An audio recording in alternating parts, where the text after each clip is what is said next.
Death Can Save Us is a Bronze Age-inspired cosmic fantasy romp, bringing together action and pathos as the ancient elemental known as Death leaps from his ethereal retirement to help a young soul protect her loved ones, a world, and even existence itself.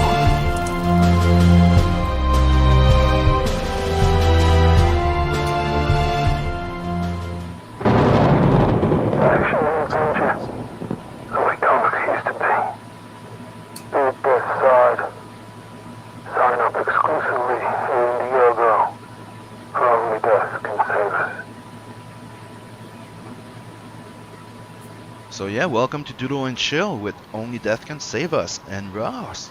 Say hello to everyone. Hello. And we tonight we got with us Ace. Hello, everyone. And we Hi, got Ace. the Mighty Beak. Hello. Oh, hello. Oh, look at that. That's cool. Thanks. Yep, he's already starting drawing. Yep, I'm always cheating.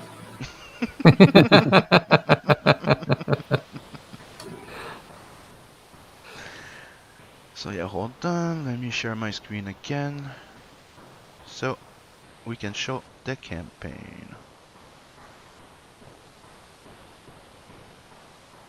Whoops. There you go. So Only Death Can Save Us. Right now at 42% of funding with 50 backers. A Bronze Age inspired cosmic fantasy romp. What's a romp? A romp is just like it's just a bit of adventure. Mm-hmm. So, what's the pitch on this book right now? Because I know you've been working on this for a while, right? Yeah. This is pretty much as it says there. We've got the pitch underneath the product. It is a Bronze Age inspired cosmic fantasy romp, bringing together action and pathos as the ancient elemental known as Death leaps from his ethereal retirement to help a young soul protect her loved ones, a world, and even existence itself. So you can see from the campaign, there's an 8-page preview, so people can see kind of how it all starts. And the fact that within the preview there's nods to a bigger stage, as it were, a cosmic stage, and Chrissy, who is the young soul to be saved, it turns up halfway through halfway through the 8-page preview, where Death is listening to the stories of the departed, which is kind of his job now, which is a bit on the dull side. So she turns up and recites her story of how she died. She's not quite sure what's going on, and he sees that there are some issues in this story that he really needs to sort out, and that's where it's left. And you've been working on this for how long? I wrote the script 2 years ago. I got the 8-page preview out in January, and I've been doing the pencils on and off since then. And then when the beer virus hit us, I got my opportunity to get deep into the production of the book, as my other clients had to stop production. So it gave me the opportunity to do it. And is this your first comic? It's my first self-published comic, but I've drawn Doctor Who for Panini.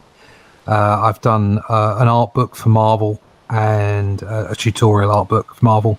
I also did a run on Ben 10 comic in the UK for Cartoon Network. I've done a couple of graphic novels and also various indie books for people like Unstoppable, or for Aces Weekly, which is a digital online service from David Lloyd. So yeah, I've been around. I've done a few bits and pieces. And those are your 4 main characters in that book, the 4 horsemen. They're the 4 horsemen that they turn up along the road. My main character is Death, or D, as Chrissy will nickname him. And Chrissy herself, but you'll see what happens if you read the book. I don't want to give too much away. Obviously, you need to buy the book. Yeah, buy the book. Yeah. Oh yeah. So, what's the? I know you put it in feature tier, right? But Hmm.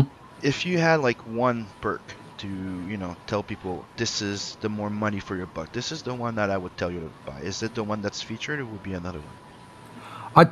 I think that's the best value for money at the low end. But if you're a collector, if you're out there and you do know me and you like my work or you like Bronze Age work and want to see it come back, then the collector tier at the bottom does give you an awful lot in the one package. It's very expensive because obviously you've got to do these tiers. But it does give you an awful lot. You get all the prints. You get 2 pieces of original artwork, a 50 by 50 centimeter canvas, and 2 books.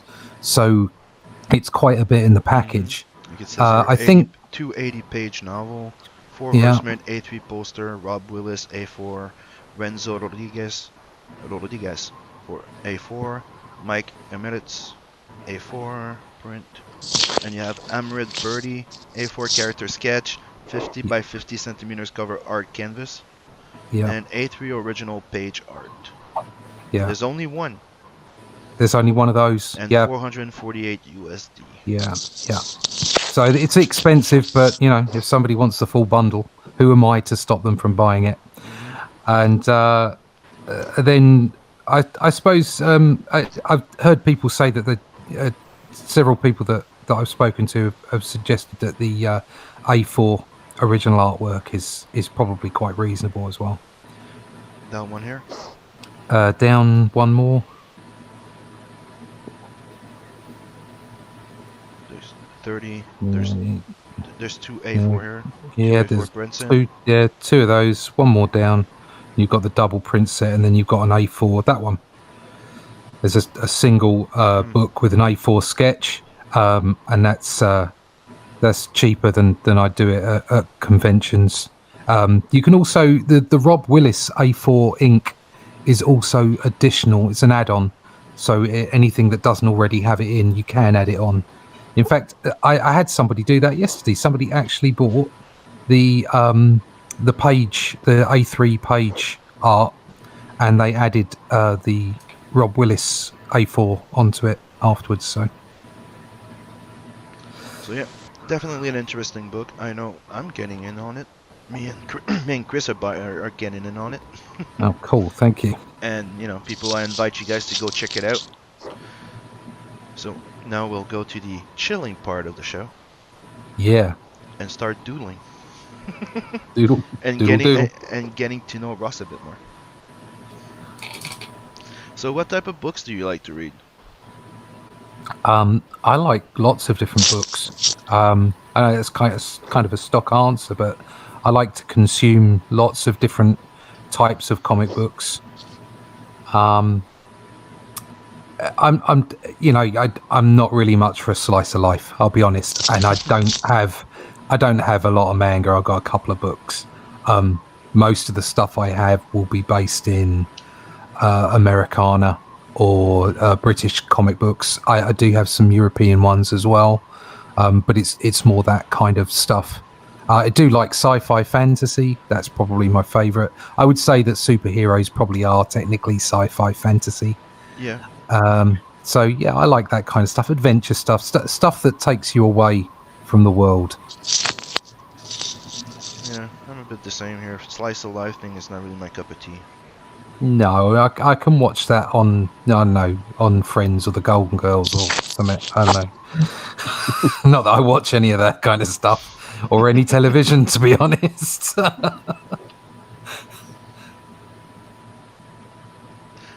So, what's the latest comic that you've read so far that you really like?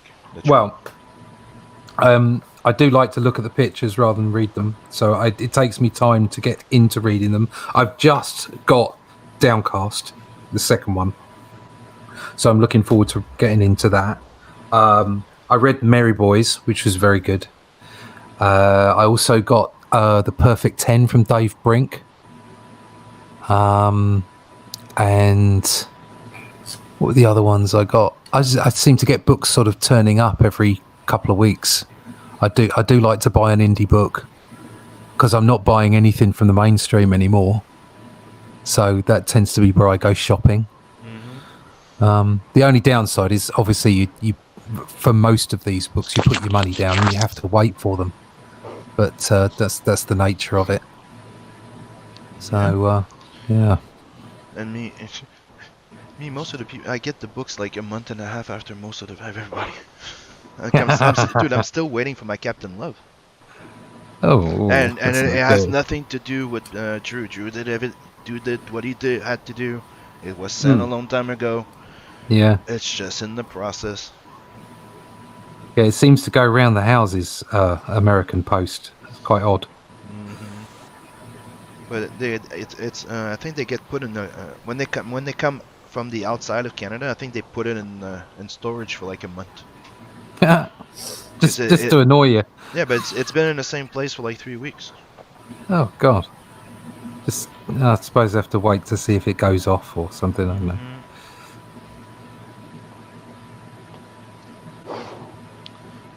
What type of movies are you into? Oh, really crappy ones. I do like a really crap movie. We all like crappy movies. Yeah. I'm obviously on the side of the aisle that doesn't like the current Star Wars. Not impressed with that. I love the original films, obviously, and I remember being one of the few people that quite liked the prequels. I remember a lot of people giving me a hard time over that, but like I say, I like flashing lights and bright things, lots of special effects. I really enjoyed Venom, actually. I know there's a lot of people that didn't like it, but I kind of liked it because it was so simple. It just kind of appealed to me because I'm quite simple and shallow myself. Yeah, I kind of like it. I just didn't like the fact that Spider-Man had nothing to do with it. Like, they could have taken 5 minutes, right, of going like maybe like, they show the goo, right?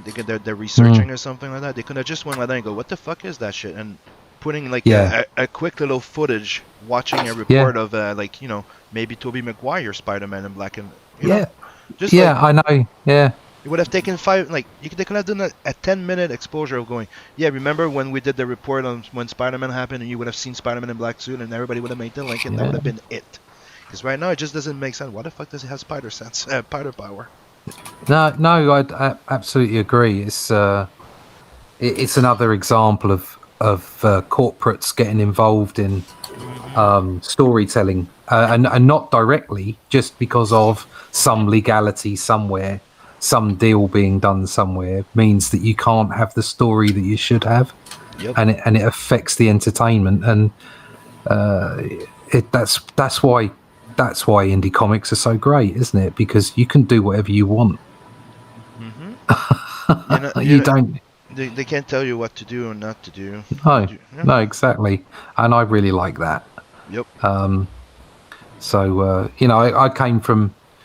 I came from a situation where I was working for publishers, and that's great. Well, you can get the work, but once the book stops, what do? You don't know what's going to happen next. So I decided a little while ago that the next comic books I'd be doing would be mine, and that it was about building my own brand and my own business rather than drawing for other people, which was probably a good idea because I didn't get any more work after that. Yeah, it's kind of weird how that happens, right? Yeah, kind of weird. But I've been taking up most of my time the last couple of years drawing storyboards and doing illustration for different clients, and I've been working on something called Charisma, actually, which is an AI driven story for tablets and phones, and it's kind of comic book related. So that was quite good fun, but like I said, all of that stopped when the beer virus turned up. So took my opportunity.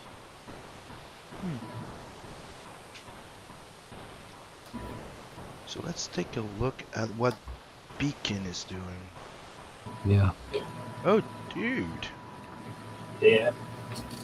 Got one of these like orc-looking dudes getting speared through the throat. And by Nice. the way, that's a writer that says that couldn't draw before. You fibber. Right? Yeah, man. Beacon's coming for a lot of jobs this year. Yeah. That's up. Don't sleep. And his colors are Cutting getting out the all middleman.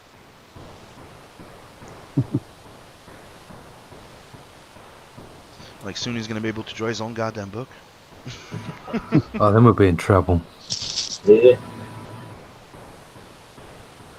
Could you imagine if all those writers out there just started drawing their own books? That would be us done. I think it's a leveling of the field if you if you think about it.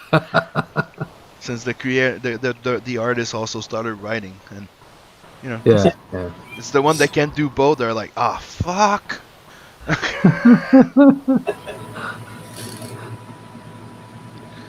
So trying to get a feel for that pestilence. No, that's not. Yeah, pestilence. Pestilence. Pestilence. Yeah.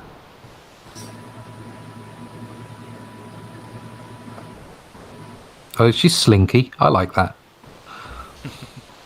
Like she's gonna, you know, bang that little Yeah. mace in her hand. About to ruin your day.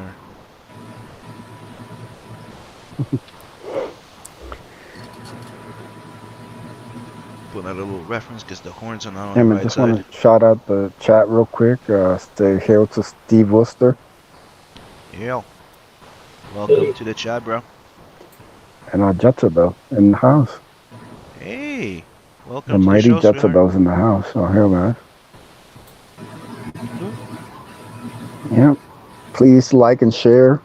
Let everybody know we're here hanging out, doodling, chilling, talking with Russ, getting deep into his book. That's really good, man. I'm digging the art style. It reminds me a lot of the 80s Yeah. Marvel comics. Yeah. Thanks. That's effectively where it's come from. It's come from 70s and 80s Marvel. Back when there was a draftsman at the board.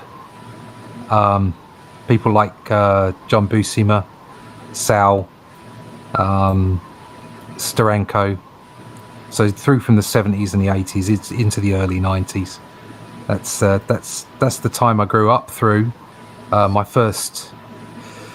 The first book I ever bought with my own money was Captain Britain, which was a Marvel UK production, and it had reprints of Fantastic Four in it that were a bit of Kirby and then through to John Buscema, and it was all inked by Joe Sinnott, and that kind of stuck with me. It's wonderful work.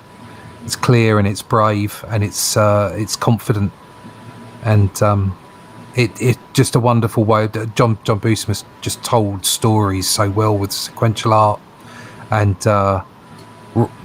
there's since the 90s, like the art for comic books has just got exponentially more amazing as far as the actual art is concerned, but I believe the art of storytelling has kind of taken a second place in some cases, and something that they did very well back then was tell stories very concisely, very well. So that's kind of what I'm trying to get with this is to, you know, less is more, economy of line, focus on the storytelling, and do it that way.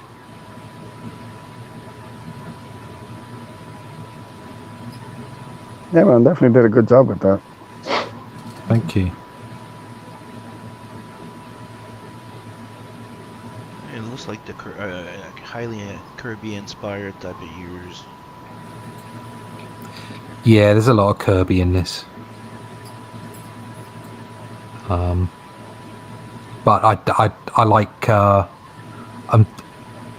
as a young man I couldn't stand Kirby.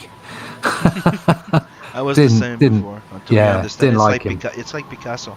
Yeah, definitely. It's Until you understand what the fuck happened there, yeah. you're like, okay, I get it now. You can start appreciating it, and then about the same time I started appreciating Kirby, I started looking at lots of other art and lots of other styles, and it effectively helped me nail my own style by looking for me, if you see what I mean. That sounds very cliche and tacky, but it's true. You know, you got to find your own style, find your own way of doing things, rather than copying other people. And to some people it comes early. For me, it came late. But I definitely feel like I'm getting into a groove now. Got a long way to go, lots of things to learn, lots of things to do, but I'm kind of starting to see me in the work. And the one thing you want people to do when they see your work is say, "Oh, that's a Sim," or "That's a Russ Leach," or whatever it might be, rather than, "Oh, it looks a bit like Kirby," or "It looks a bit like someone else." You want them to see you in it. Yep. So yeah. That's what I keep telling people, is that's the best compliment you could give a freaking artist. Yeah. Hey, I can recognize your style. What? Yeah. First reaction we have is like, what? Really? Yeah. First time you hear that, you go, really? Really? You can see it? It's like, yeah. Oh, right. Okay. It's shit, but it's you.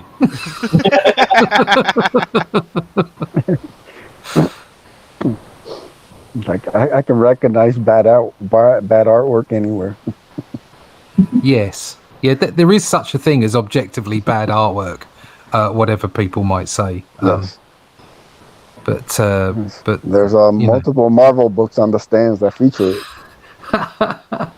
Yeah, at the moment, yeah, it's a crying shame, some of the stuff you see out there. But then these people that aren't probably getting paid very much, so certainly the industry I don't even know how you can get hired. Like, when I was growing up reading comics in the 90s, I mean, like, you're seeing guys like McFarlane, Jim Lee, Rob Liefeld, like all those guys were killers. Every book, you had to divvy up your like allowance to be like, these are so many good books. I want them all. I can only afford like 4 of them. I had to, you had to look fighting with yourself to see like look at this spread page. I got to get this one. Yeah. You see these guys top each other. Yeah, and like you say, that's what I'm trying to do. Yeah, it was all top quality, all of it.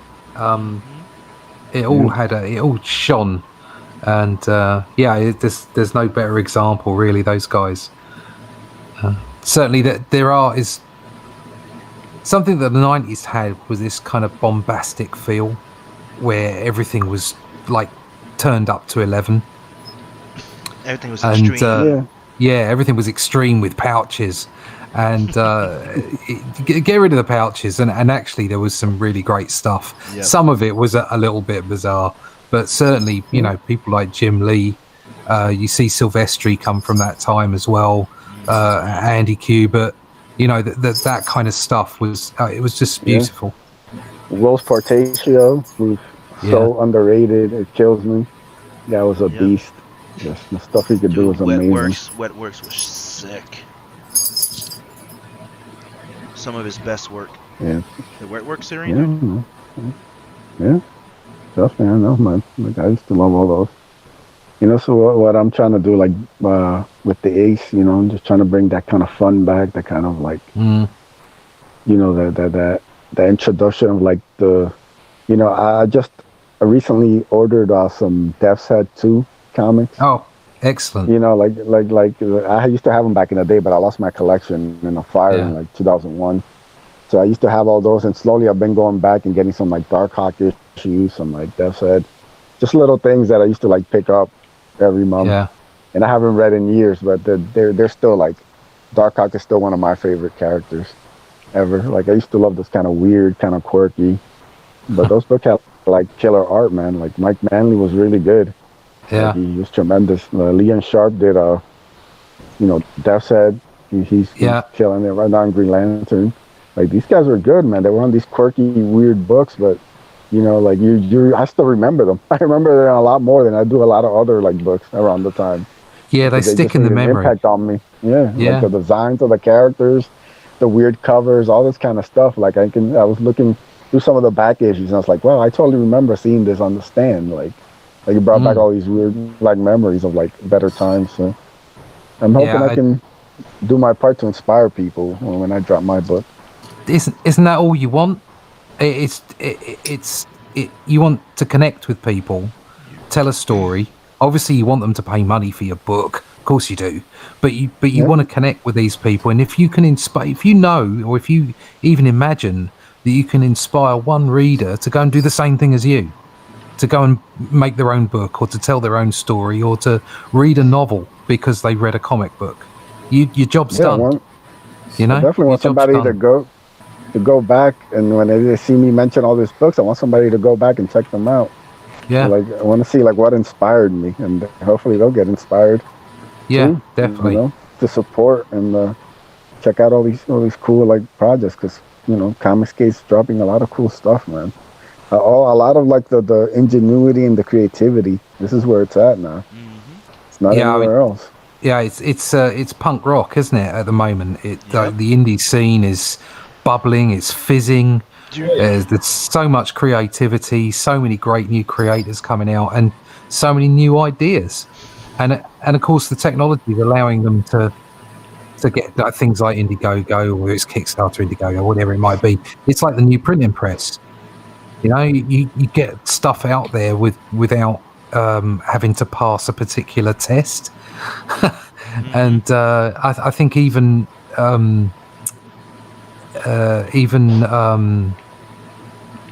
who were the distributor? Diamond. Diamond, yeah, Diamond. Sorry, it's late at night. Even Diamond were in some ways gatekeeping what they would allow or not.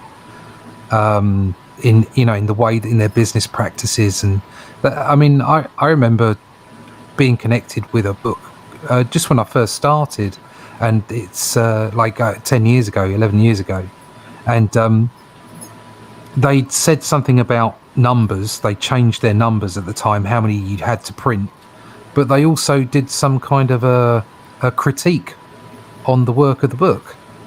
And it's like, well, that's not your job as Diamond, is it? Your job is just to take the books and distribute them. Put them in the previews and see if people want it or not. So things are changing radically, and it's our duty to get out there and make books, I think.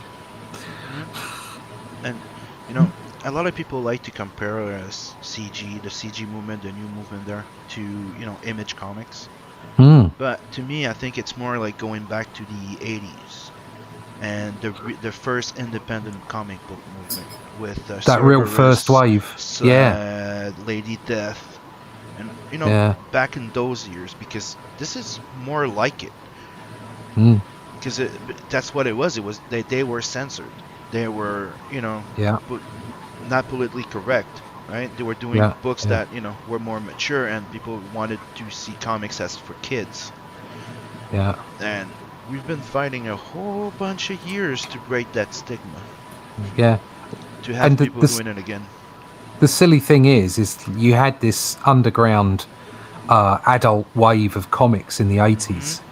And finally it came to pass in the 90s, where they deconstructed all the heroes, and at the same time put all the comics off the newsstand and lost the all ages market. Yep. So it's either one extreme or another, depending on the bean counters and the accountants and the people in suits telling you what you should and shouldn't be publishing. And that's why independent books are so great. So I think you're right. I think it's more akin to what was going on in the 80s. Yeah, it's like the punk. It's the rebellious. It's the punk. Yeah. People are just going, screw this. I can't do what I like. Don't tell me what to fucking do. Yeah, don't tell me what to do. I'll do this. And the thing is the industry. It's not like the industry is self-supporting anymore. You're going to need to really know some names to get in through the back door. Yep. And the industry has always been cliquey. It's always been like that, but now it's cliquey to the extreme. You know, your face don't fit, you ain't getting in. And so what's left to people like that, exactly like in the 80s, you just get on and do it yourself, make it happen. Yep. Yeah. And that's what they all did. And you know, Image Comic launch, it was a different type of movement, but back then they succeeded in making people look at other IPs, other characters. Yeah. Then after that, Image and Marvel, DC, and also Image succeeded into killing it again, where people would just care about the characters that were popular or known. Yeah, well, so, And- you know, old boss, new boss, meet the new boss, same as the old boss. Yeah. It's the same thing, isn't it? You know, it's like we were back to the going to a con with art trying to promote a new character or a new IP or something, and people would go, "But you have Batman, right?" Yeah. Yeah, that's it. And they succeeded that with She and all those classic characters back in the days that were all you know, independent. Like Cerberus was a freaking huge hit. Oh, yeah, it went on, was it 300 issues? Yeah. Yeah. Dude, it was selling millions of copies. Yeah. Back they- when print was king. Yeah. And he was one of the first one to fight Diamond. Yeah. No, guy's a legend. Even if he has done some questionable stuff. Yep.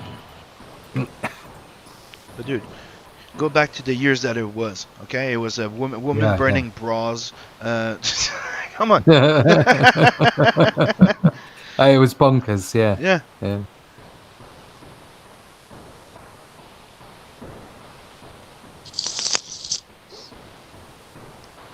Everybody was living on the edge. I'm a donkey on the edge.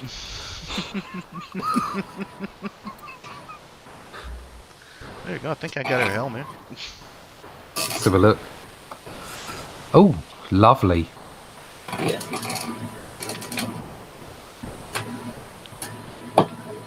I'm working off what I have on the campaign. Fair enough.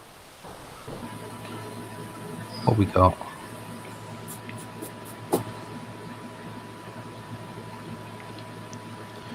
The ice. She reminds me of Big Barda a bit. Yeah, yeah. Bit slimmer, but a big girl. Yeah. I'm just signing up to the ace. Oh, awesome! Thank you. Nice. Yeah, I'm trying to get some more eyeballs on the campaign, so trying a different pitch. Because Go ahead. the book is not what it appears in some ways, you know. So yeah, the pitch is the ace is a throwback to the 1990s Marvel Comics books like Darkhawk, Sleepwalker, and Death's Head. It features armored heroes fighting against alien bounty hunters from space. That sounds fantastic. Yes, and Canales completely kills it. He's completely done with the book. I'm just waiting on like the epilogue pages by Sweeney. Oh, cool. Canales killed his pages, and yeah, man, like he did an amazing job. When people see the finished pages, they're gonna go nuts, man. Canales did some great work on this. Excellent. Can't wait. Yeah, man. Got a lot of surprises. Got the cover by Donald DeLay. Oh, Coming. wow. Yeah, man. Sign up, you get and back the book, you get an exclusive trading card by Artsider. Who he's got a crazy pinup for Tilt 2, which everybody should check out. Cool. Yeah, man, I got a lot of surprises coming. A lot of artists on the book. You know, I'm still hiring, so you know, if you're an artist out there, I might be sliding in your DM soon. If you want any pin-ups or any other bits and pieces, you just shout. Yeah, I'm man, just definitely. yeah. I'm digging your keen style, man. I think it would fit right in. Yeah, well, yeah. I mean, it's from what you're describing, it's right up my street. Sounds wonderful. I have confirmed my subscription. There we go. I will be waiting for something in my inbox when that turns up.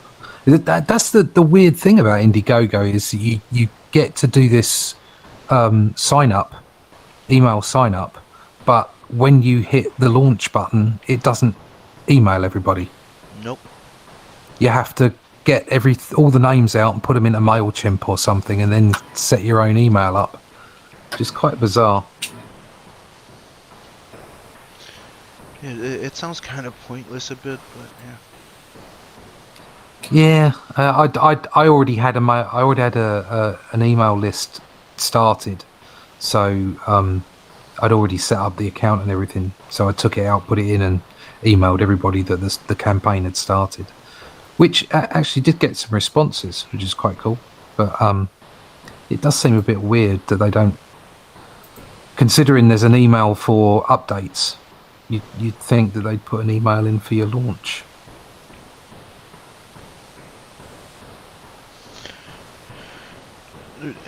The worst thing is, you can do an update, everybody gets the email, but you can't freaking launch and everybody gets an email. Bizarre. Yeah. It's just ridiculous. So let's just switch which screen we're looking at, because let's go look at Russ is actually inking a page. Yep. It's Do you do your pencils, or you do your pencils in digital as well? No, I do everything digital at the moment. What I'm doing is for the 11 pages that I'm going to be having as original artwork. They're mixed media, so I'll do the pencils and then print them out, and then do some inks. What brush do you use for those that pencil? Well, the one I'm using right now. No, the one to do those pencils. To do the pencils, yeah. I just use the which pencil do I use? Where are we? I use the rough pencil in Clip Studio. Oh yeah, never tried that one. Yeah, and it comes out looking pretty much like a pencil. It's great. That's what I'm looking at. I'm like, huh. Because when I try the pencil tool, and when I do use the pencil tools, to lay out, I use either the mechanical one or the dark pencil one. Right. Okay. Yeah, I mean, what's great about Clip Studio is the tools seem to be there for exactly what it's designed for. Yeah. So I'd been working in Photoshop my whole career, and so when it came to drawing, I instantly used Photoshop. I got a copy of CS5, and I got some VHX brushes. Then I got some other custom brushes, and then I decided I'd give Clip Studio a try, but you know what it's like. Yep. You're kind of used to things, but then all my brushes failed. The memory went, so I moved just wholesale over to Clip Studio and just hit my head against the wall for a few days. Yeah, you technically don't need brushes with Clip Studio. Yeah. No, exactly. No, and I just used what was there in the palettes, and it was fantastic. Yeah, that's really what enjoyed I did it. I don't. Yeah. No need for it. So. It's very user friendly, and it's really like everything is labeled and made to be reproducing traditional art. Yeah, which is exactly what I came to the digital art with that in mind. I wanted to be able to show it, and people go, "Oh right, you don't use digital then." I didn't want it to look mechanical, it does a good job of that. You can get that traditional look just because if you apply the same techniques. That's what's fun. It's just you have a safety net because of all those undos and layers and. Oh, you gotta love them. Dude, it's like the first time, like after a while, like maybe a year or two of doing just digital. Like I was drawing on paper, and the first thing that came to mind was like, I wish I had a fucking Control Z on that fucking piece of paper. Yeah, Control Z. Yeah, it's in your head. It's bizarre. You're actually thinking Control Z without actually thinking it. It's just crazy. So whenever I'm doing like sketch covers or commissions or whatever, you're doing them and you just instantly go for and it's like, no, it's not there. Yeah. There's no net. Get this right, you idiot. Don't mess it up. Because you get to a loose type of feeling when you're like you're saying the safety net, right? Yeah. So you need to get reused a little bit. Like yesterday I did 3 traditional little pieces for my the Blood Hunt campaign, because that's all I Right. had left to do to scent. And dude, it was freaking great. But there's a moment where I'm like,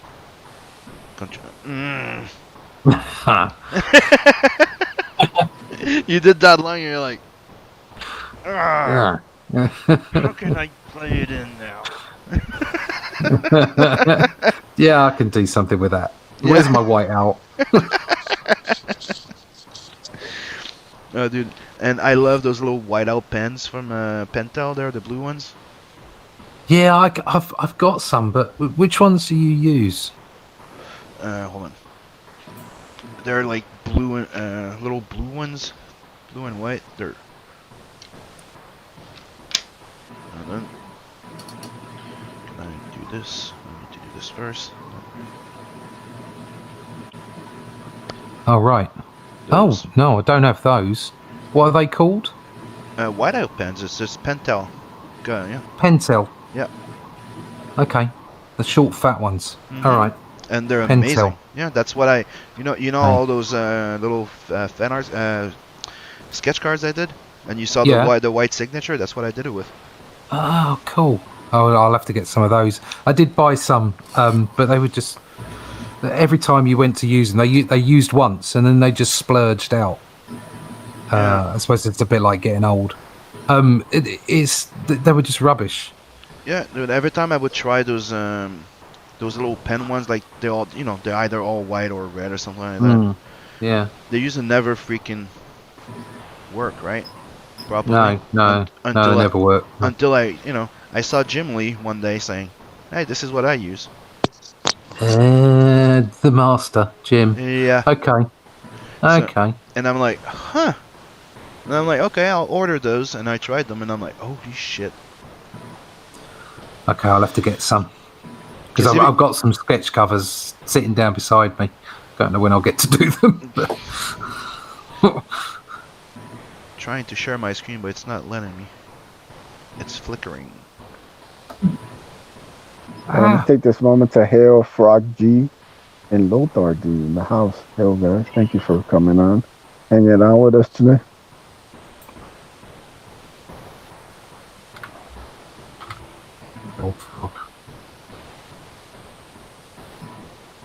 And to see some exclusive artwork. Yeah, I'm having Nice issue little with treat. fading out right now.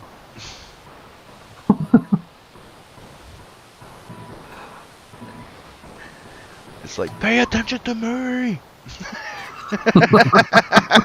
Blink, blink, blink, blink. Seizure time! That's why I made sure to luck on somebody else while I was trying to play with it. and a voice from the back there. Yeah, people don't realize that the mighty beak is that's like the secret identity of SJW Skeletor.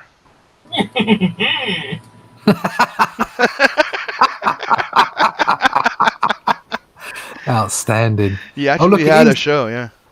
Oh, I like it. It was SJW Skeletor's review, Yeah, and I keep telling him to bring it back. yeah. I just with doing my campaign, I just never had time for the longest time. But now that my campaign is pretty much over, I mean, I'm just shipping out whatever people order now. I should have time to start doing them again.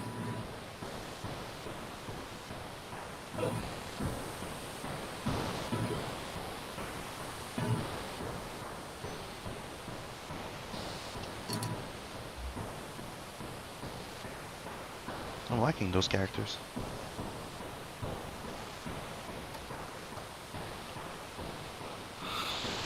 Another thing that it reminds me of is I'm also a fan of Walt Simonson. Oh yeah. Yeah. Yeah. It's. I'm just trying to get hold of see if I can get the essential books for the Thor run. Actually, I got the Absolute Edition here. right. The Omnibus. Yeah. It's freaking amazing. It's recolored by Steve Oliff. Oh, But, dude, this is what I would recommend you. If you're a fan of Walt Simonson, you need to track down this.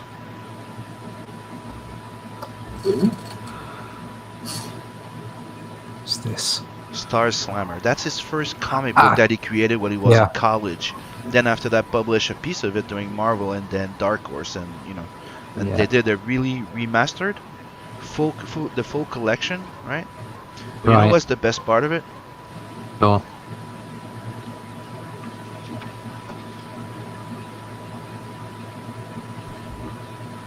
There's a plate that they got him to sign, and he signed them all with pencil. Wow. And you have everything in it, and it's remastered. So check out the colors, and that's him at his prime, like his early. Yeah. Lovely. Yeah, it's amazing. Where's that blue chick page?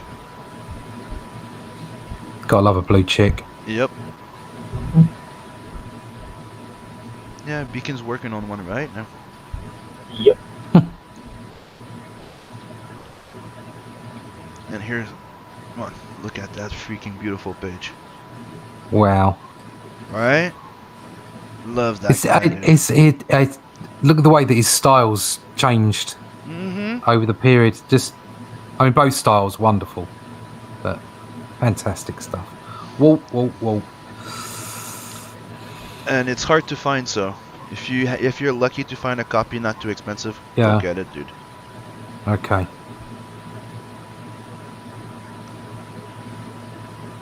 Again with the flickering. So let's look at Beacon for this moment while I try and fix that again. Just filling in some black here. Like so far, everybody's getting more drawing than me done. I'm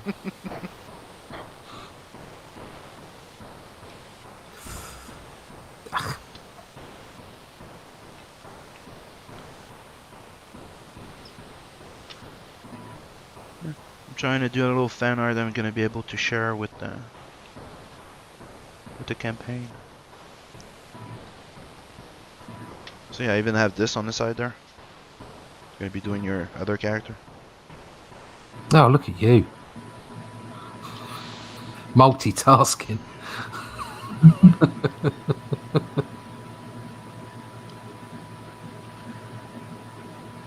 I think your character, dude. I think your characters and the story that you have going on is really interesting. I like the fact that you're trying to bring back like a certain style of comic. There are a few people that are doing somewhat similar things, but I haven't seen anyone kind of doing what I'm doing exactly, and that's what you want to be. You want to stand out a little bit, don't you? You want to do something slightly different. I mean, your stars are, you can see that there's this definitive it's you, but also for me it's the kind of storytelling as well. It's that, just the fun all ages action.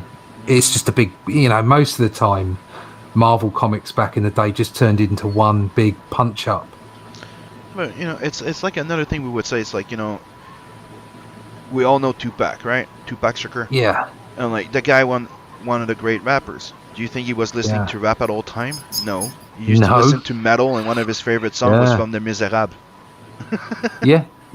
That's it. Like I like to do is the spice of life. Like I might like to do more mature, violent, or teen and up type of thing, 13 and up stuff. But I still do appreciate all family, you could say, like, general type of stories. I don't just consume what I like to do. Oh no, exactly. It's just you want to have as many avenues of inspiration as possible. You never know what you're going to find.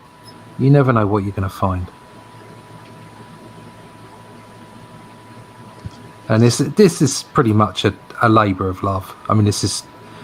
I've found myself in a situation where I can actually do at least some justice to the things that I love, and so it's an absolute treat to be able to do it, and for people to find it interesting and want to be part of it is it's quite humbling, really. You know, it's what it's all about. It's that like I was saying earlier, communication, getting ideas across, and you know, if somebody finds inspiration from it, you've done your job. So exactly.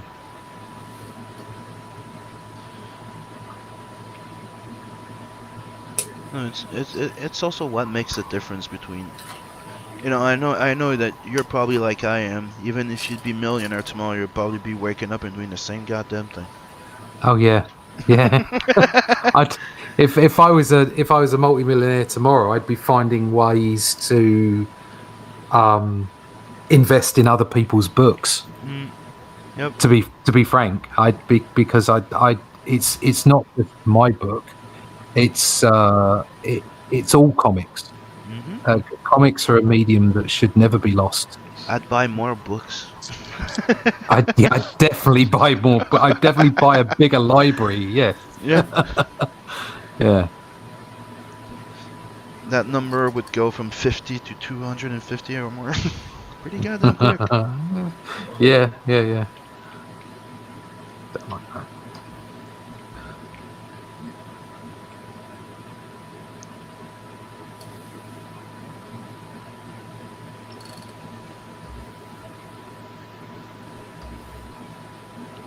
And you know, I have to be honest. Going back to freaking traditional lately has made doing digital a bit harder. Oh God. Dude, I miss fucking working traditional, to be honest. Though. It was like, you know, I tried those. I used to work with Stedler and Yeah. what else? Damn, the Pit Collection, Fabric Castle.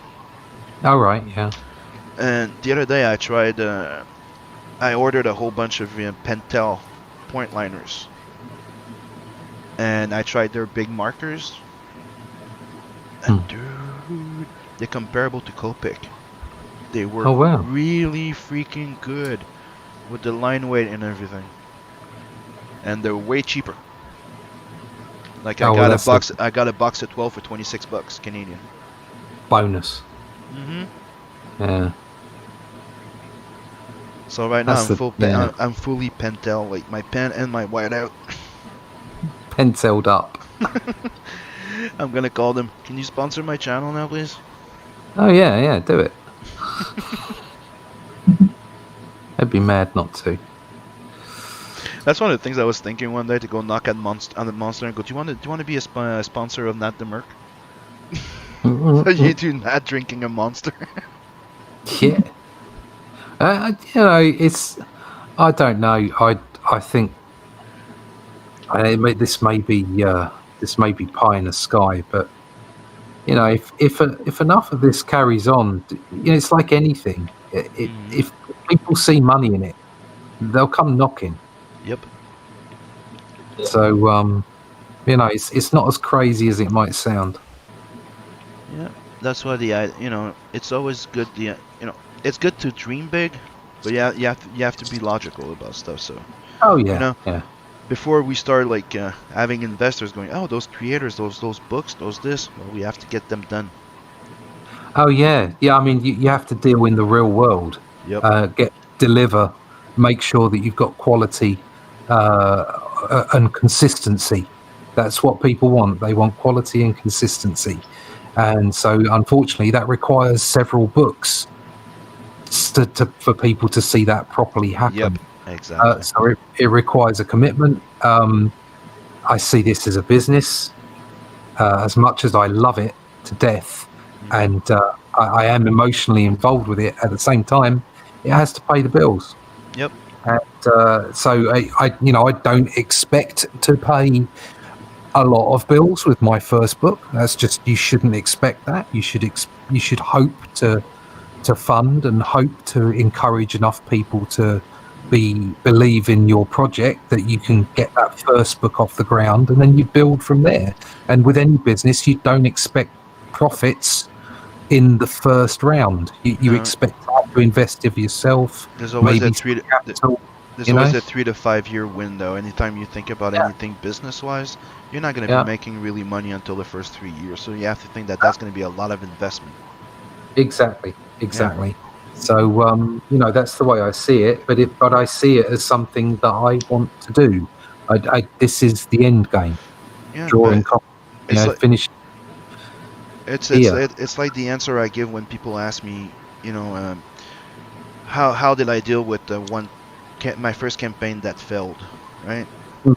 And I'm like, because I never saw it as a failure. Like Well, yeah. I didn't succeed founding, right? But dude, as soon as I came in from the beginning, I knew there was a high chance that I was not gonna fund. But the idea was to try and get seen so that I would get fund the second time around. Yeah. You've got to play for the long game. Yeah. Absolutely must. If you're not playing for the long game, then don't expect to be in it for long anyway. Yeah, and stop taking everything personal. Oh, yeah. There's a lot of that. Shit happens, and that's it. Yeah. He's like, you're not happy with somebody, doesn't have to be like the enemy number one. No. Give people the benefit of the doubt. There's some people that actually deserve to be that, but Yeah, but then don't speak to them. Just yeah. But I mean, like the customers that have an issue with a certain people. We're not mentioning names, but people that don't deliver, or people that treated them like shit, right? That's no good. That's what I'm saying. Yeah. But yeah, no. I've got it on my campaign page. This is from the heart. There are no toxic fans. Nope. There are no toxic fans. Even if they give you a hard time, they're not toxic. Okay, they have an opinion, and if they have bought into your IP, into your product, if they have paid your wages in some way, then they've spent money on you. Money is time. They have given a little piece of their life, okay, to buy something of yours. Okay, they deserve respect. Yep. And they deserve the room to have an opinion. It's like one of the best pieces of advice that Ace ever gave me, but also said to multiple people. Right? It's like to the creators. This message was technically like, don't fight with customers, even if they're pissed or they're attacking you or whatever. Right? They could be very pissed. They could be aggressive. They could just don't fight with them. And if you can't really compensate with them, well, just move on. Yeah. Like I'm sorry, but. Throwing out into like war and drama, I think it's freaking ridiculous. No. I'm sorry that you didn't like what I did with that character. Mm-hmm. Maybe you'd like what I do next time. Yeah. Give me a chance. Give me a chance to prove to you that I know what I'm doing. Not just be rude to a potential customer. It's just like I prior, like I was saying earlier, prior to coming back to illustration in 2010, I'd run my own businesses. I'd been art director for several agencies. I worked with some very well-known companies for retail design, for travel, in the travel industry, publishing brochures, magazines, all kinds of stuff. I've been around a bit. Certainly been around business. And if I'd have ever spoken to people the way that I see some professionals speak in public to potential customers, I would have been fired. Yep. Or I wouldn't have had my own business because people wouldn't have wanted to have my services. Yep. Not a way to conduct yourself. Not a way to conduct yourself. I agree 100%. Like, somebody's getting you flustered. Well, move along. Yeah. Grow like, up. You don't have to put up with it, but you don't fucking berate the motherfucker. You don't go all out on him and fight with a customer. No, I mean, but it's not just that, is it? my mum and my mum and dad would always say, "Be the bigger man." Yep. You know, like, or you know, and if you don't like that expression, be the bigger person. There Yep. you go. It just there's no reason to fight about everything. There just Hey, isn't. No, Always so. you gotta learn to pick your fights, right? Yeah. Oh yeah. Yeah. Sun Tzu. You know, don't. There's no need to die on any hill. Exactly. Unless you're sure of it and you're willing to die for it. Oh yeah. It causes. If you believe, there's nothing wrong with that. But you don't have to.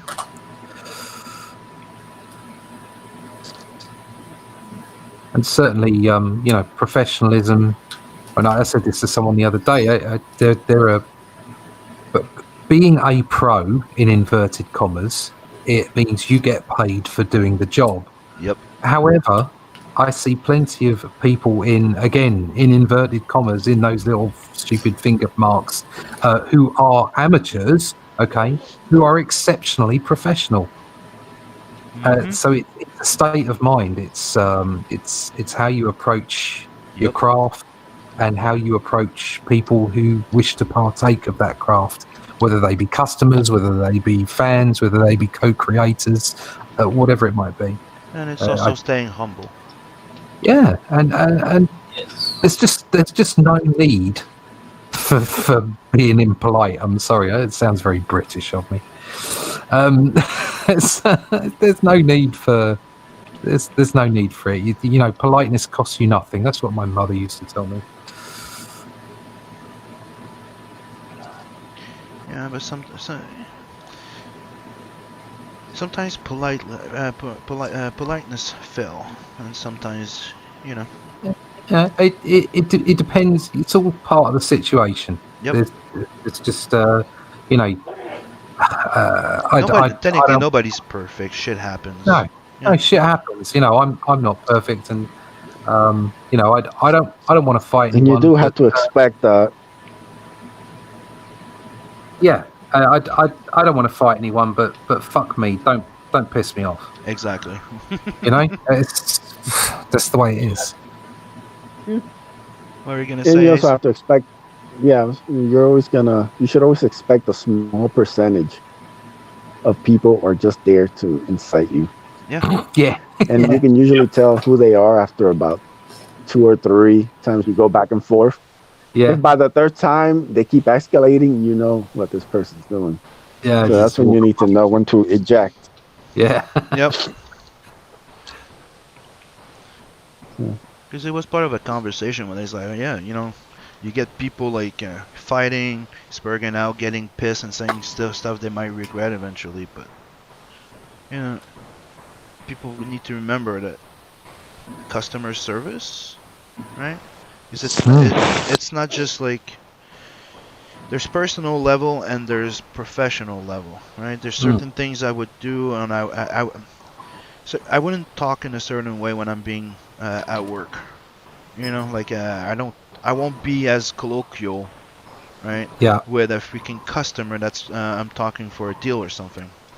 Oh no. I go to a big party where there's a whole bunch of people and it's business related. I will not be holding myself or talking in the same exact way. Like it's decorum comes in. Yeah. Yeah. Well, unfortunately, that's I don't think that's something that's taught anymore. Yeah, but then there's also the fact that even in decorum, when you get pissed, you tell them to go fuck themselves sometimes. Like I say, shit happens. Nobody's perfect. Sometimes it's one of your day where you woke up and it's a go fuck yourself type of day, and everybody's pissing you off, everybody's getting on your nerves, and everything's happening for you on that day to explode for no goddamn reason. Yeah. Yeah, we all have those days.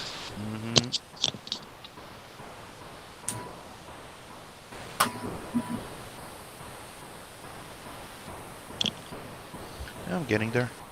Dude, I really like your drawing. Is he killing one of your orcs or something? It's cool. I saw the orc guys in Only Death Can Save Us. I'm sort of drawing that. He's getting the chop. Yep. Yep. Lost a little bit of ear there. Got the little Mike Tyson. That's cool. That's a sharp scythe. I do like that reflection in the reflective surface on the top of the scythe. Telling you, man. Beacon's leveling up here, man. Yep. You know, that's the entire. I'm about to be a busy guy. That's why we do those doodle and chills. Yeah, I was trying to find a blue marker that really matches with that, but I don't think I'm going to find one. Just sort of decided to try and do some traditional colors, but my set is limited here.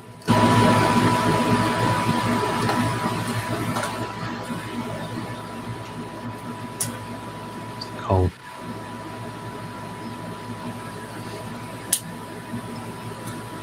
Nice.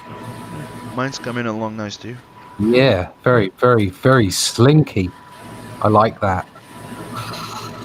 Like, you know, hey big boy, you about to have your day ruined. She's got some lovely hips. Yeah, but you know, my bro's here and he likes them thick. So I try to do an in between, so you know, make everybody happy. Yeah, that's cool. It's very nice. Like she Really can good. crush, you can Yeah. crush your I head like with those that. thighs. Yeah. Mm-hmm. You gotta go. Pop that watermelon.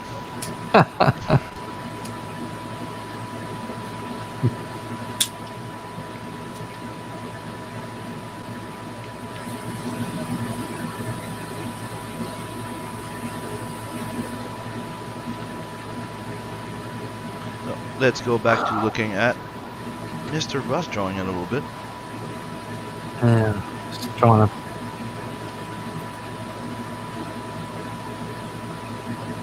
Feels good because I needed to take a break from the other piece I was working on. That one. Oh wow, cool. There's some shit going on there. Yeah, and I'm going all in. Yeah, look at that guy. That's Sunsworn. Superb. So is that chainmail or is that like lizard skin? I'm going with like a type of like scale-ish chainmail. Right. Okay. You know, Nice. like mithril or something, but Yeah. more like Yeah. So you can get a nice shadow effect Mhm. across it. Yeah. like I did here. Yeah. Very nice. And you know, I'm trying to do a different take on the lightsaber because it has a light sword type of thing, like a laser Right. sword. So I'm trying to take a different type of aspect to it, make it look like more like a sword that gets bigger at the top of it. Yeah. Oh, It's got like that solid side to it. and to and, have a little pommel blade that pops out at the end. Nice. It ended him. And that one was like, I want a big cyborg guy that looks a mix of an ape and a reptile. So I'm like, okay. Oh yeah, you've done that. You nailed that, mate. Give him a little bit of fur there on the arm. What's going on his shoulder? What are you going to put up there? Shoulder blade and a piece of a cape on the side. Right. Oh, he's got a cape. Cool. Yeah. So you see like the outline. It's gonna be like Yeah. Nice. something like this. Very nice. Yeah, I start with really rough layouts. It's that is. I mean, I've gone on to lots of people's channels and seen lots of different work and the way people work their pieces out, and there's so many different ways of doing it. You see so many different approaches. It's like somebody asked me, I go, you know, what other attributes do you have to work in digital, right? Other than the copy paste. One, you know, there's the fact that we kind of have why it gains speed, right? So one, we don't have to question our lines. We just freaking go with it, and if we make a mistake, we can correct it, right? So we get that free thinking, right? Yeah. The resize, so we don't have all that, have to erase and this. If you drew the head too big, you just resize it, right? Yeah. But there's multiple factors of the speed that it can give you, and it's also you save a lot of money. Yeah. Yeah. I mean, if you consider that, like the way I used to would do it is, I'd draw a thumbnail, then I'd photocopy it and blow it up so that I had that thumbnail to work from. Put it on my light box. Use a piece of layout paper, so cheap layout paper, and then lay out what I was going to do. And then, of course, if you start doing the pencils, and you think, like you say, if that head's too big, so what do? Well, I've drawn it, and it looks great. So what I'll do is I'll photocopy it, blow it up a little bit, and then stick it down on my layout. Yeah. And then put it on my light box, and then do my final pencils. Well, you've gone through several bits of paper, several photocopies. It all starts mounting up. So it's exactly the same process as doing it digitally with layers and, like you say, resize tools. Exactly the same process. It's just with different tools. And it does speed it up so much. Yeah, and the fact that you can skip, and like that's where I was going to, is the fact that you can skip phases. Like, you do you can do your layout and go directly for a finished look after, right? You wouldn't have to do all the fully penciled out of it.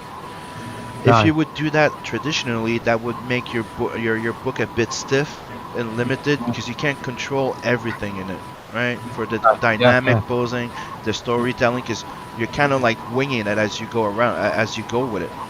Yeah. While digital, you can do that. A rough layout, start doing clean ones, and then you're like, it's not fitting. Let's move a few things. Let's redraw that shoulder.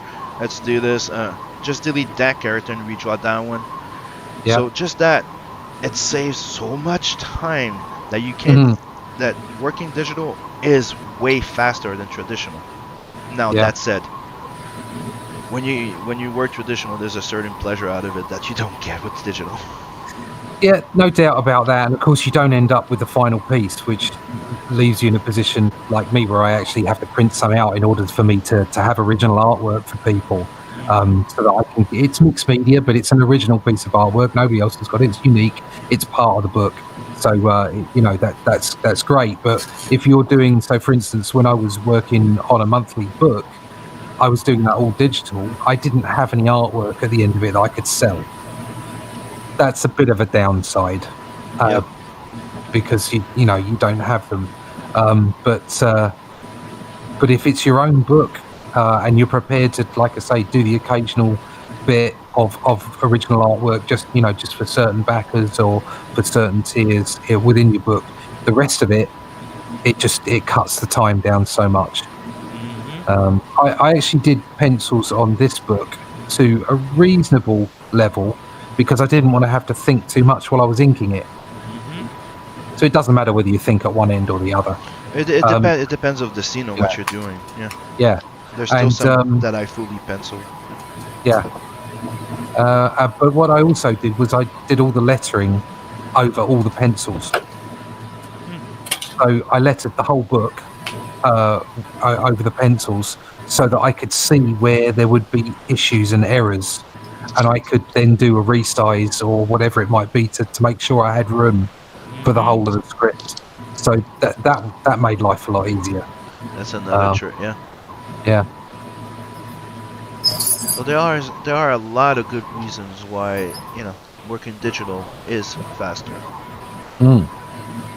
Not because you can't draw as fast on traditional, but you don't have that safety net, so it's gonna be more stiff. It's the freedom it gives you. Yeah, definitely. To get that perfect shot the way you want it. So, hey, let's try this with I'll put a lot of white in there, put this, and they're like, oh no, it looks like shit. Delete. You didn't lose nothing. Don't get another piece of paper out. Just and allow us to experiment and keep being productive, which is a good trait. That's why we evolve a lot, especially if you keep applying the traditional and you don't use 3D models and all that stuff. Yeah. It's a trade-off. It's all a trade-off. I think too many 3D models are used. However, that doesn't mean that I won't use them. I won't use people 3D models. I think that stilts what you're doing as a personal opinion. Doesn't mean I'm right. It just means that's what I personally feel. And also 2 minute photographs. I think it was Neil Adams that said, and any artist, any jobbing artist, like freelance artist, who says they don't trace is lying, because there's always a situation where you've had to trace something to get it done quickly, especially in the world of commercial art and illustration in general. But if you do that in comic strip, if you do that in sequential art too often, if you use too many 3D models because of the way that you manipulate those models, you don't get the same flow and the storytelling techniques than if you do it freehand. There's the uncanny valley remains by the stiffness or something. There's something. Exactly. Yeah, there's something not quite right, and that's why it's important to learn anatomy and all The basics. all the basics. Yeah, get the basics down right, and then start stretching and start breaking the rules or manipulating the rules, and that's where your style comes from. It's one of the biggest lessons in art is bust your fucking ass, work like a goddamn slave, reproduce, learn the basic, own them, and you're like, okay, like you're training a freaking football player. You're like, okay, I own it. Then they look at you. What's the next step? They go, forget everything. Yeah. What? Like, just forget everything. You busted your ass for all this, for nothing. Now you own the skills, you know your shit, you don't doubt yourself. You know you can do it. Do it. Yeah. And you're like, okay. So it's like now you wing it. That's why I called my channel Comic Book Black Belt. Because in karate, up until your first black belt, you're making the body conform to the style. You're telling your body that it must do things in a certain way. You're giving it the basics, memory, body memory, and all those things. And then when you hit your black belts, you start working out that everybody's unique and that you adjust the art to your body type and you make it work for you. And that's effectively your style in drawing. It's like you've understood the basics. Now it's time to move on and make it work just for you. So it's like you were using an analogy with for martial arts, and I'm like, I used the same one. I used the same thing once to explain, like, when you're like, if I were to tell you running on the wall, like in the movies you see, like going and running on the wall in the side and spinning, if that's possible, you would go no. But when you learn how to work speed, momentum, how to you balance yourself, equilibrium, and you hit that wall the right freaking way, and you place your feet, you can do 5-6 steps on that wall, spin around and kick somebody right in the goddamn face. Yeah. Well, I can't. I'm a bit more ground based than that, and a bit old to be doing that kind of thing. But I can still manage myself. But you're exactly right. It's technique, it's understanding, it's repetition. 10,000 hours. That's where the mind over body thing comes in. Yeah. Oh yeah. Your body's telling you not to. Yeah, man. Just want to take a second to hail the. To hell, what? Go ahead. No, I was done. I was I'm listening. going to hail the chat. Go ahead. Yeah, Rot 10 is in the house. Warren S is in the house. Abel's in the house. Or Abel. J Money's in the house. Hello, guys. Thanks for coming and hanging with us today. Yeah, because all of this is not. It's We're worthless just without here you guys. chilling the book. Yeah, Ross is a great creator. Yeah, so His we got some art's cool awesome. art. Sim's killing it. Yeah. Russ is here giving you some exclusive art. Go check out Only Death Can Save Us. Links are in the description and in the chat itself. Also drop links for 7 Legions, Tales from the Natverse. The Ace mailing list. John Ace's YouTube. Black Comic Book Black Belt YouTube. Go support the crew.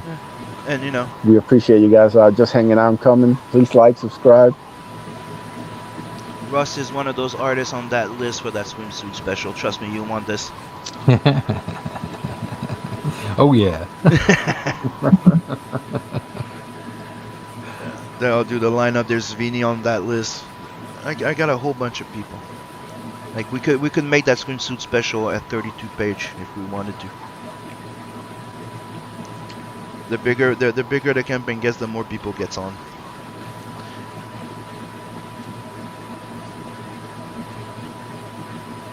But I really like your character design. Thank you. It's a bit of fun. Like I was gonna draw like the death guy, but Ace is like, dude, there's a check. I'm like, okay, I get it. It's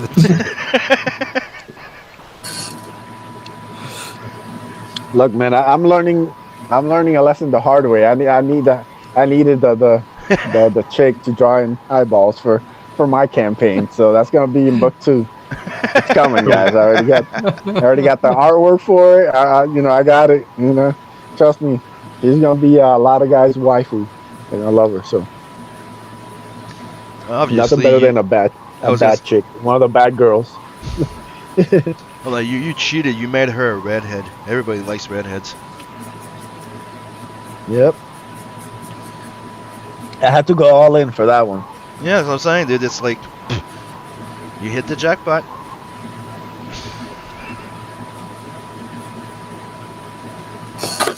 It's redheads or blue chicks, right? You're sure to hit the freaking mark. And like they say, if you want to do a good sci-fi, a good sci-fi fantasy type of thing, right? You have to make sure to have a blue babe, a redhead, right? You need a dwarf. You need at least a robot or one of those mech, golems. And you need that toy that everybody, that thing that everybody wants, that sword, that toy, or whatever, right? You got that, you're pretty much good to go. Oh, don't forget, spaceship and a cool car, or a cool car.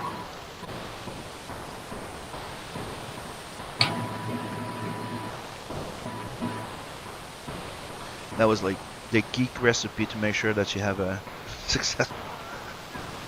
Thought it was hilarious. Especially when they say that dwarf has to be in there. It doesn't work if you don't have a dwarf. And Jim Lee understood it. If you look at the Wildcats, Marlowe opens with a fucking dwarf.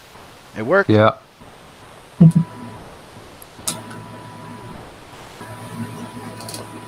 I've got a dwarf with a jetpack. So.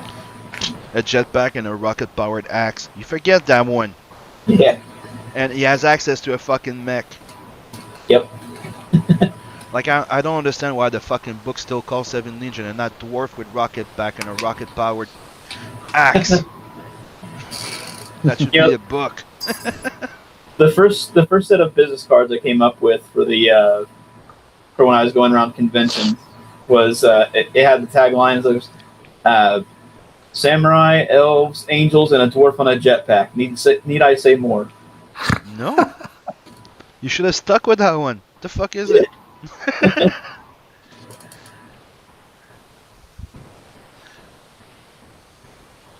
He has a rocket-powered axe, the thing you want. He has a jetpack, another thing you want. He's a fucking dwarf. Cool as fuck. And he has a mech as a fucking armor. You're set, dude, just with him. Yep. Who wouldn't want to see a book about that, right? Well, once this series is a success, you'll get that further on down the road.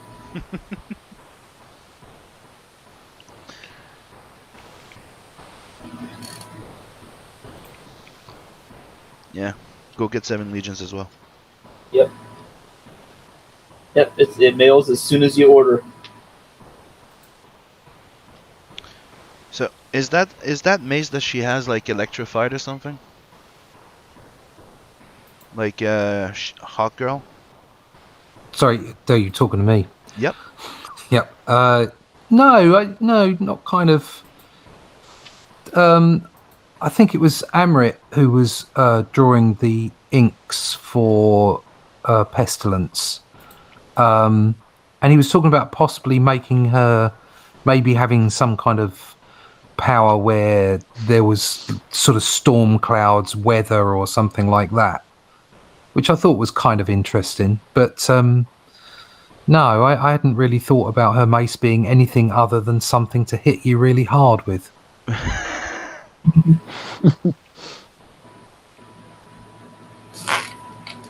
I think that's what I wanted. I wanted to have that kind of Asgardian mythology, that sort of that kind of pantheon of the gods kind of thing, where it's almost like all their technology and all their power, for all intents and purposes, it just looks like a big mace.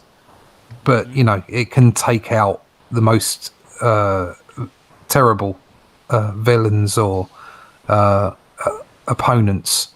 So no, she just hits people really hard with it. Really hard.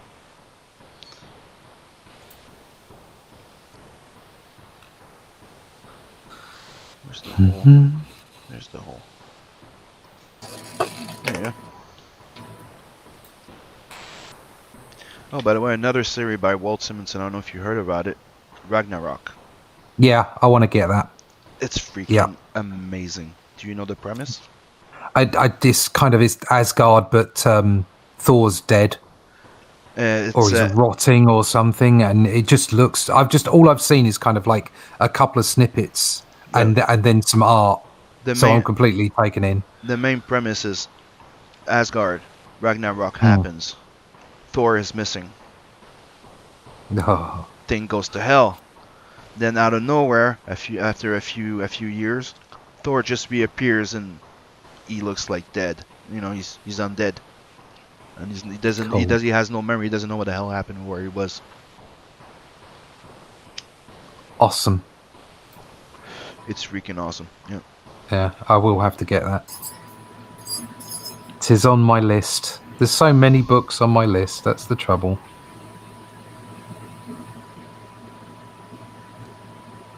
Death is looking real cool, Michael. Thanks. That's awesome. I made some mistakes with the coloring on the orc, but I'm trying to fix that. Yeah, there are no mistakes. There are happy accidents. That's a lie, and you know it. We were just talking about safety nets. Yep.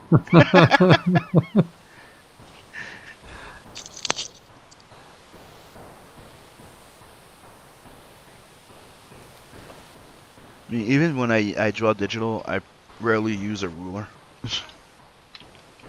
I just draw everything freehand. Yeah, most of the stuff I do, it depends if I've got some machinery or some buildings or something. But I actually, something that was annoying me for a while, and that's in Photoshop, if you hold the shift key down, you can just draw a straight line. Yep. And you can't do that in the same way in Clip Studio. No. Or at least I haven't found it. But you can do this. You do your line. Yeah. You leave finger on, and then you have that line, and boom. I'll do that again. Technically, you touch base once, right? Oh yeah. Click. And then Yeah. click. Yeah, I found that out, but I really like drawing it. I don't know why. I know. I hear you. Yeah. Yeah. So I do use that. But because the other thing it does is it doesn't give you the ability to change pressure while you're going along the line. Yep. So the line is extremely clean and straight. Whereas if you in Photoshop, you can kind of play with the pressure while you go across the line.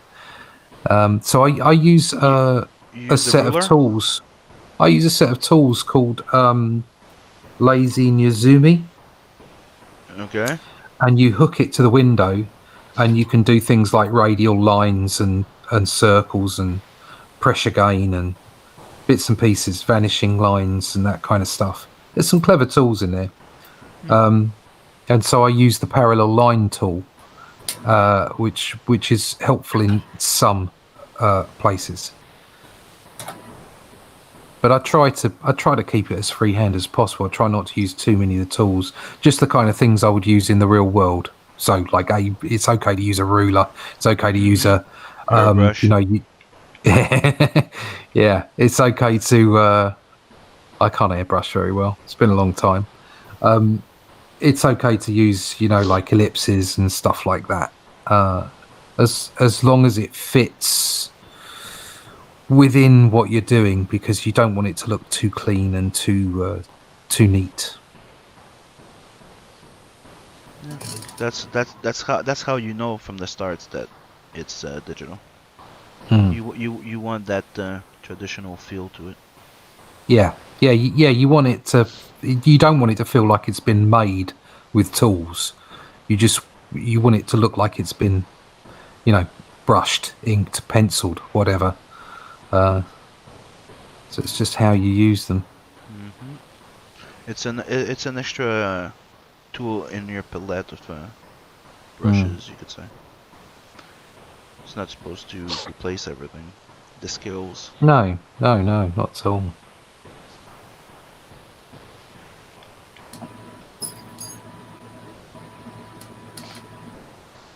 Good thing I went to check, because I was going to draw just a regular skull. He's not a regular skull. Oh, he's not. No, he's not actually a skull. Ah, fuck. No spoilers. No. It's not actually a skull, but there will be more. There will be more information as to what he actually is at some point. I got down the second book, the story for the second book, just the other day. It came to me in a moment of madness. Oh yeah. And I've already got sort of like a rough arc, but I wanted something. It's episodic, so you can read all the books one after the other if you want to, or you can just pick a book up. That's the idea of it. So it's more like the old comics, where you could pick a book up, kind of jump in the middle of a stream. It's more like you have a self-contained story, but it has element for a bigger story in it. Oh yeah. So there's a little twist at the end, but if you didn't read the last 2 pages, you could just quite happily read the whole book on its own.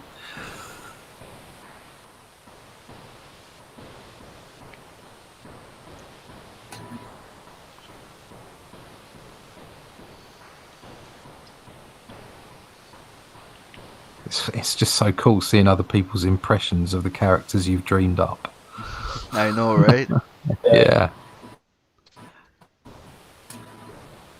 Something special about that. That's why I tried to give him my little, I try not to just reproduce, because I could just reproduce the style too if I wanted to. Oh yeah, but this like that's the whole point of having other people do it. Yeah, so you can see their nuances and their impressions. It's great, love it.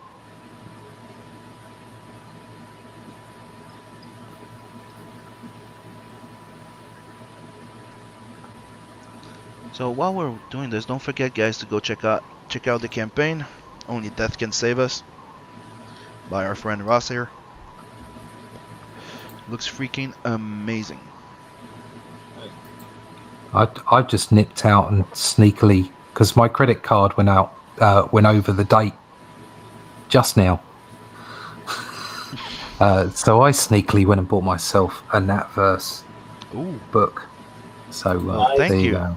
That's okay. It's hideous. The postage is hideous.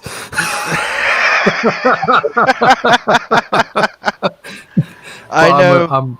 I'm a sucker, so I don't mind. I know. But I think it's 20, right, for one book? Yeah, it's some ridiculous amount, but it's worth it. It's worth it. You got to pay for art. Yeah. You got to want it. It's got to be something you want. Oh, dude, trust me, I hear you. I'm in Canada. Mm. So every book I back is international. Yeah. I got 50 campaigns, and usually I pay $25 shipping. Oh well, see, my shipping's cheaper than that. Oh yeah? Yeah, shipping from the UK is slightly cheaper. Yeah, it I is. think it's about $15-16, something like that. Huh. Worldwide. So it costs the same everywhere. Me to ship to you, it's 22. Yeah, that's right. Yeah. It's stupid. Like I'll send something to the US, right? It'll be there within 2 weeks, dude. Like because I use priority mail, right?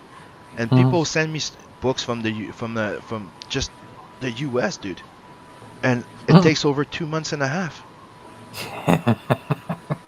Dude, I'm still waiting That's on books that people ridiculous. got a month ago. That's just silly, isn't it? Yeah. And I don't panic about it because I could go like, where's my book? But I'm like, I try to keep in mind, like, I've checked enough into it that I know that, dude, if it's not been 3 months, I'm not gonna ask you where's my book. No, because you know the postage. No, Yeah. the UK postage is pretty good. So, Like, I hope they get that online eventually because with everything that's changing right now, dude, just the fact of adding tracking to an international order doubles the freaking thing. that's outrageous. Like mailing sending a book to you cost me like maybe $22, right? Sending 2 was 46. No, 44. It cost me 44 to send 2 books to fuckhead. So there's no saving. There's no saving in the. And if I wanted the tracking, it was 66. Good lord. Because I've got like a 2-book tier, and you do actually save on the postage. Yep. So obviously the postage is slightly more than just the 1 book, but you still save radically on the postage, and then you save on the book as well because it's obviously less for the 2 of them. Yeah, exactly. But it's but less double. than, That's wow. That's why I only add like maybe at $5 or 10 when you add like in the add-ons there. Cause especially for the US, because me and Beacon are helping each other on that one. So we could reduce the US and Canada shipping to $15 max. Oh right. For 1 or 2 books. Right. No problem. Cool. But we need to be able to set something similar for the UK and maybe Australia. Because that shipping thing is one of the only thing impeding everybody from growing. Yeah, that's stopping everybody from. Yeah, I don't know where I was. I heard somebody talking about, what would be the possibility for having some kind of printing process or distribution process. Maybe somebody like Indiegogo got into distribution as well, and they'd have preferred printers in particular areas. So like there'd be a European printer or a British printer and an American printer. So it'd keep all the postage or the delivery down. But it just takes a huge amount of organisation and of course investment as well. So if somebody does that, they've got to see what sort of return they're going to get for it. Because when we were checking into it, dude, there's not just the shipping, there's the warehouse, because you need a warehouse if you're going to be doing a whole bunch of books, right? Because come on, and you need to keep that not dry, not humid. There's yeah, all that kind of stuff. Well, I had one of the guys that I do work with offered to print the books over in the US and post them, which would have been slightly cheaper, which was very kind of him. But with it being my first campaign and all, I thought it best that I control everything, and if it costs me a little bit more, then so be it, just so that I can be sure that I get everything right. You don't want to blame anyone else, do you? You want to make sure that you get it right, and that people get what they've paid for. But maybe in the future, I might do something like that, where if my contact is still willing, that I could maybe just do the books. I can tell you one thing though. Yeah, keep in mind that shipping, like printing, you save money by printing more than one copy. If you print in different places, you won't get that discount, right? Keep in mind one thing though. Keep in mind one thing. If you print all in one place and you do a bulk shipment, like one big box or multiple, like max of 4, because it's a max of 4 in one shipment, right? Right. You will save a lot of money by shipping it bulk to the US guy instead of Right. doing that thing. You understand what I mean? Like if he prints on Yeah, the side, yeah. you have more costs, you have more risk. While you control everything, then you put that in a box and you send it to him, and it'll be a one big fee one shot, but it's express. You could get it there between 2-3 days, or you could take the 1 week or 2 to get there, which is cheaper. Yeah. But you get control on everything, and all he has to do is reship over there. Okay.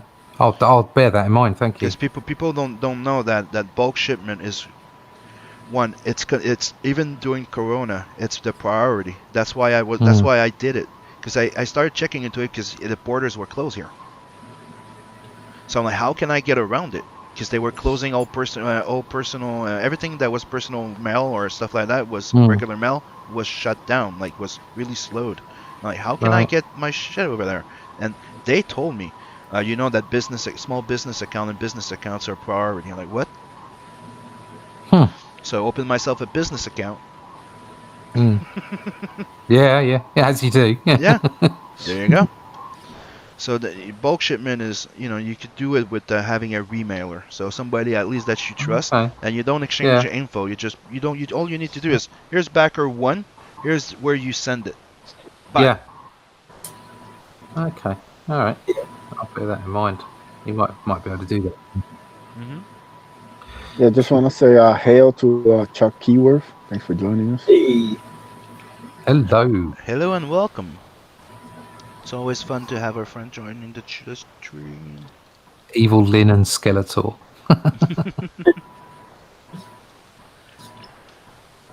All right, well,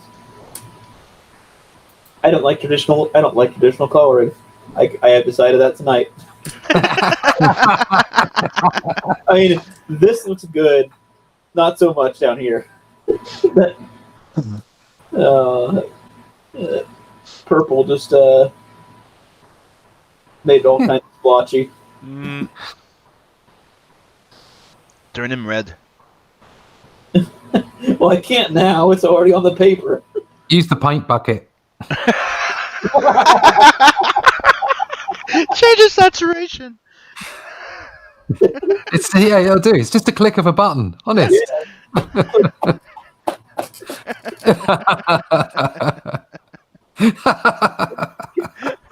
It's not working.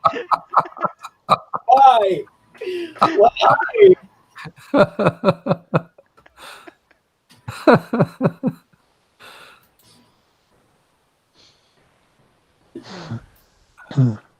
Good times. How long have we been on now? Losing track of time. We've been on quite a while, actually. It's nearly 2 hours. Already? An hour? Yeah, an hour 42 minutes. Wow. It's been almost 2 hours, yeah. Dude, I think that's one of the longest Doodle and Chill we've done. I managed to color a piece poorly, but Yeah. Yeah, man. Time flies when you're having fun. Yeah, I got to do this. I'm almost done with cool. her. I was putting him behind. A little bit of a classic shot. Like, don't bother. I'll take care of that ass. You're not big enough of a threat for death here.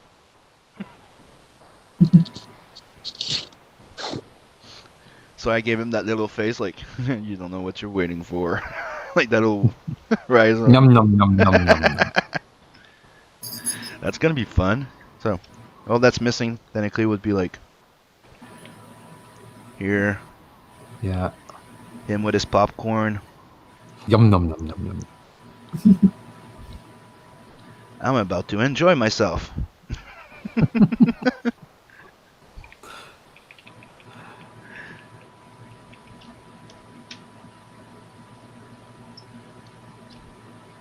So yeah, since we're getting close to the 2 hour, we're gonna close it out. Yep. Me, I'm gonna probably finish it and retweet it pretty soon. I just have to finish the death in the back. Cool. So, Michael's awesome piece minus the purple. yeah. It started off so well too. What were you using? Color pencils? It's these markers. I'm not sure what brand they are, but yeah. there is nothing purple that would not look like that. So let's start with Russ to sign out while looking at his one of his pages that he's inking for his book. Okay. So where can people find you, bro? You can find me on YouTube as Comic Book Black Belt. You can find me at my website, russleach.com, or at comicbookblackbelt.com. You can find out more about the book at onlydeathcansaveus.com. There's a link there directly to the Indiegogo campaign if you missed it in the description. You can also find me on the Twitter, on the Fleecebook. You can find me on the Instagram and on the Parlay, even though they still can't get that damn image upload sorted. I like to talk about comics and comic book art, so come have a chat. And it's been an absolute blast on this program tonight, on this stream tonight. What a great bunch of guys, and what a great guy Sim is. Well, thank you. I'm honored. It's been really chilling, and yeah, not in a bad way. And Ace, brother, come on, tell everybody to go sign up to that amazing book of yours. Yeah, do it. Sign up for the Ace mailing list. Links in the chat. You can always find me on Twitter at Edwin Aces. You can find us tomorrow, me, Sim, Michael, a bunch of other guys, on the Hardline stream on Safe Comics, 10 p.m. Eastern. We will be up to shenanigans, and I'll drop some more exclusive stuff for the upcoming campaign. So that's the time to keep up with the exclusives. You can please sub to my John Aces channel. We have the watch along stream Wednesday, 10:50 p.m. We're watching the 13th Warrior this week. Come hang out. Go to Sim's Discord to stream the movie if you don't have a copy. Make it nice and easy. It's going to be a really fun stream. And maybe, depending on my work schedule, I might be doing another Pimp Your Project stream. Russ, you're more than welcome to come on. It's Friday, 10 p.m. Eastern. We do a quick little hour of just pimping different projects and whatever we have going on. It's a fun, chill little stream. Okay. So Try and stay up. Yeah, we'll see. Yeah, I'll let everybody know once I find out the full schedule. If not, we'll do it next week. But yeah, that's where you can find me. Cool. Awesome. So we have the Beacon here holding a copy of his great book. Yep. Go back 7 Legions. It's on Indiegogo still. You can you buy it, you get it shipped out the next day. You can also find me on Twitter at the number 7 Legions Beacon, on YouTube at Michael Beacon, and on Parler at Michael Beacon. I haven't used it in a long time though, but yeah, it's there. And 7legions.com to learn more about the 7 Legions universe. Okay, so sorry, I just realized that I was still locked on my display. Showing your book now. 7 Legions. Copies Hey, exist. I haven't used OBS in a while. You get the bookmark, you get the pin. Dude, my kid had the pin on their shirt, and they're their school bags now. Sweet. So yeah, go check out 7 Legion. Only God. Yeah, go check out God's Fear Me too. Need some love, but Only Death Can Save Us. Isn't funding right now. Only Alzheimer's can save us.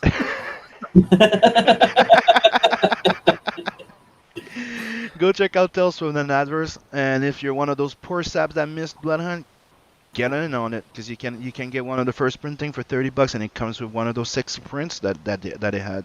So go right ahead.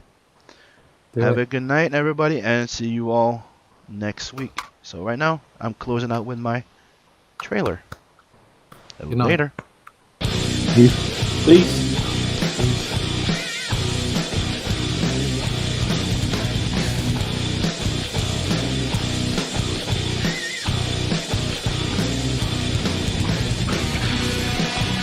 Tales from the Natverse. This ongoing anthology collects short stories introducing characters within the Natverse and are all connected to the main series, Nat the Merc.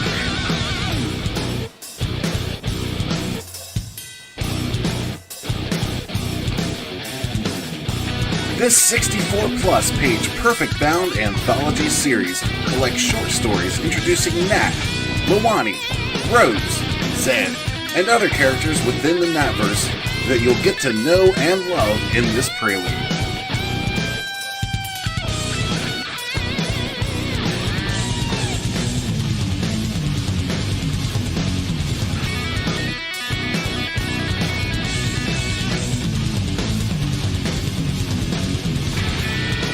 This volume contains 2 previously published Nat stories, as well as a previously published Helena Rose stories, introducing you to those characters. In addition, you'll also be receiving 2 brand new stories by Simon Sim Paultier. Royal Rumble, colored by 7 Legions Michael Beacon. Also, Nat and Zed, colored by Spartan Scotsman of Xenotype. Arm up and fire off into the Natverse.